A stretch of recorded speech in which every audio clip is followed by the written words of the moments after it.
नमस्कार, फाइटर समाचार में आपका स्वागत है। पेश आज 10 जुलाई रविवार सुबह 6 बजे राजस्थान की खास खबरें। अमरनाथ गुफा के पास बादल फटने से अब तक 16 लोगों की मौत हो गई है। 45 लोग अभी लापता हैं। सेना ने शनिवार सुबह रेस्क्यू ऑपरेशन शुरू कर दिया। 6 लोगों को एयरलिफ्ट किया गया। उधर माउंटेन रेस्क्यू टीम लापता की तलाश में जुट गई है। हालात को देखते हुए फिलहाल अमरनाथ यात्रा रोक दी गई है। पवित्र गुफा के पास रेस्क्यू पूरा होने और रूट की मरम्मत के बाद ही यात्रा शुरू हो सकेगी। जानकारी के मुताबिक प्रशासन ने शुक्रवार रात को ही यात्रा स्थगित कर दी थी। पहलगाम और बालटाल में बने बेस कैंप में आगे किसी यात्री को जाने की इजाजत नहीं है। शनिवार सुबह बेस कैंप के बाहर यात्रियों की जबरदस्त भीड़ जमा हो गई। यह सब जानना चाहते थे कि यात्रा दोबारा कब शुरू होगी, लेकिन प्रशासन की तरफ से उन्हें इस बारे में जानकारी नहीं मिल सकी है।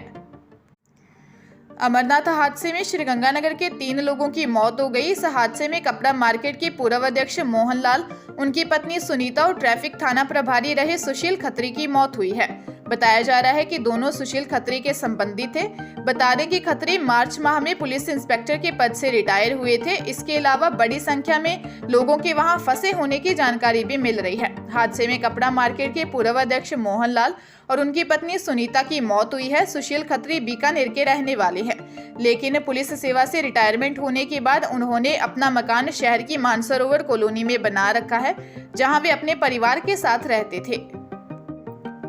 कोटा की टीम ने 12 हाउसिंग बोर्ड चौकी प्रभारी एसआई रामदयाल को 1 लाख रुपए की रिश्वत लेते रंगे हाथों गिरफ्तार किया है।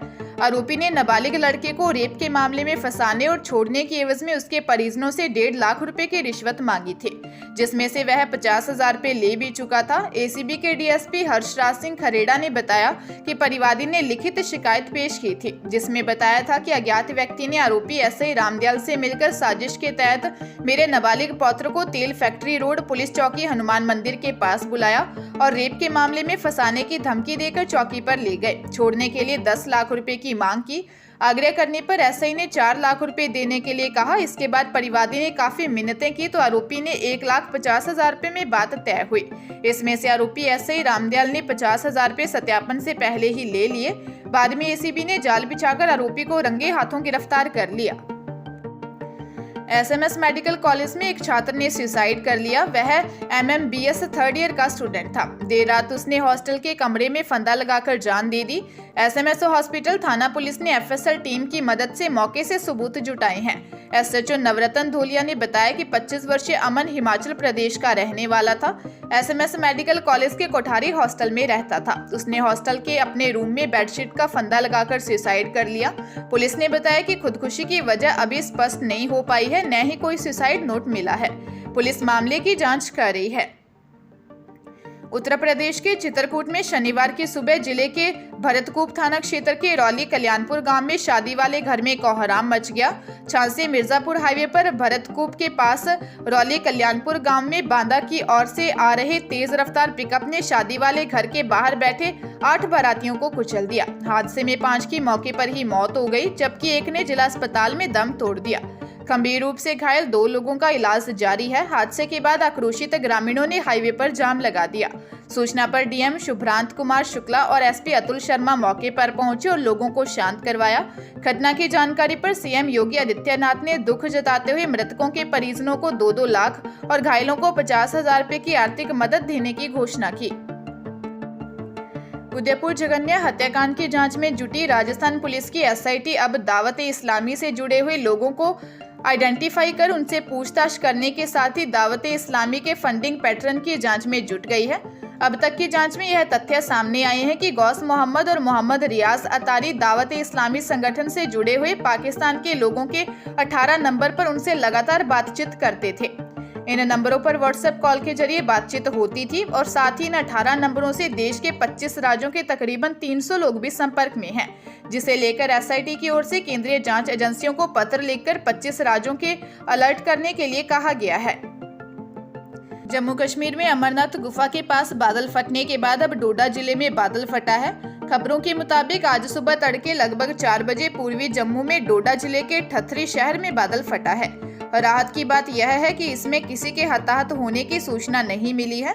बादल फटने के कारण कुछ घर व वाहन मलबे में दब गए हैं। वहीं डोडा एसएसपी अब्दुल कयूम ने बताया कि बादल फटने के कारण हाईवे जाम में कुछ वाहन फंस गए, जिससे हाईवे जाम हो गया। वहीं प्रशासन की ओर से राहत कार्य चलाया जा रहा है। जो गाड़ियां मिट्टी में धंस गई हैं, उन्हें जेसीबी की सहायता से बाहर निकाला जा रहा है।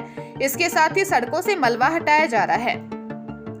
केरल हाईकोर्ट ने सहमति से संबंध के एक मामले में अहम टिप्पणी की है। ऐसे मामले में शादी से इनकार करने पर दुष्कर्म में गिरफ्तार एक वकील को हाईकोर्ट ने जमानत दे दी है। इसके साथ ही हाईकोर्ट ने कहा कि शादी से इनकार करने पर दुष्कर्म का मामला नहीं बनता।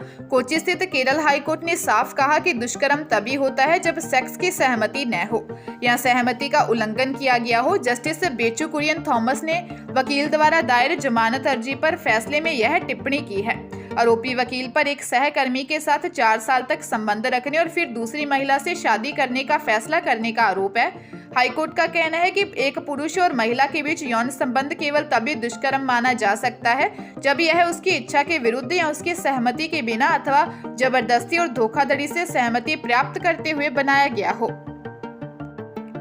नेशनल टेस्टिंग एजेंसी ने national council for hotel management joint entrance examination या NCHM JEE रिजल्ट जारी कर दिया है। जो उम्मीदवार होटल मैनेजमेंट कोर्स में एडमिशन के लिए एंट्रेंस एग्जाम में बैठे थे, वे अब NTA की आधिकारिक वेबसाइट ncmhje.nta.nic.in पर जाकर अपना रिजल्ट चेक और स्कोर कार्ड डाउनलोड कर सकते हैं। मैनेजमेंट कोर्स में दाखिला पाने के लिए NCHM JEE 2022 एग्जाम 18 जून 2022 को आयोजित किया गया था। उम्मीदवार काफी समय से अपने रिजल्ट का इंतजार कर रहे थे। वे अब अपने स्कोर कार्ड डाउनलोड कर सकते हैं। टेस्ट में शॉर्ट लिस्ट किए गए उम्मीदवारों को काउंसलिंग प्रक्रिया के लिए शामिल होना होगा। NTA जल्द ही काउंसलिंग शेड्यूल जारी करेगा। जयपुर में एक लड़की के प्यार में पड़े 2 आशिक आपस में भिड़ गए। पिछले 4 सालों से दोनों युवकों से उसका अफेयर चल रहा था। गर्लफ्रेंड के दूसरे के साथ होने का पता चला तो दोनों आशिक आमने सामने हो गए। दोनों वह मेरी है कहकर झगड़ने लगे। हंगामे की सूचना पर पहुंची एयरपोर्ट थाना पुलिस ने दोनों युवकों को पकड़कर थाने लाई। दोनों युवकों को शांति भंग के आरोप में गिरफ्तार किया गया है। SHO हेमेंद्र शर्मा ने बताया कि शांति भंग के आरोप में पवन और बस्ती राम निवासी जगतपुरा को गिरफ्तार किया गया है। दोनों लड़के कंपटीशन एग्जाम की तैयारी कर रहे हैं। देर रात 2 लड़कों के झगड़ने और हंगामा करने की सूचना मिली थी। पुलिस मौके पर पहुंची तो दोनों युवक एक लड़की को लेकर वह मेरी है बोलते हुए लड़ रहे थे। पुलिस ने लड़की को पूछताछ के लिए बुलाया है।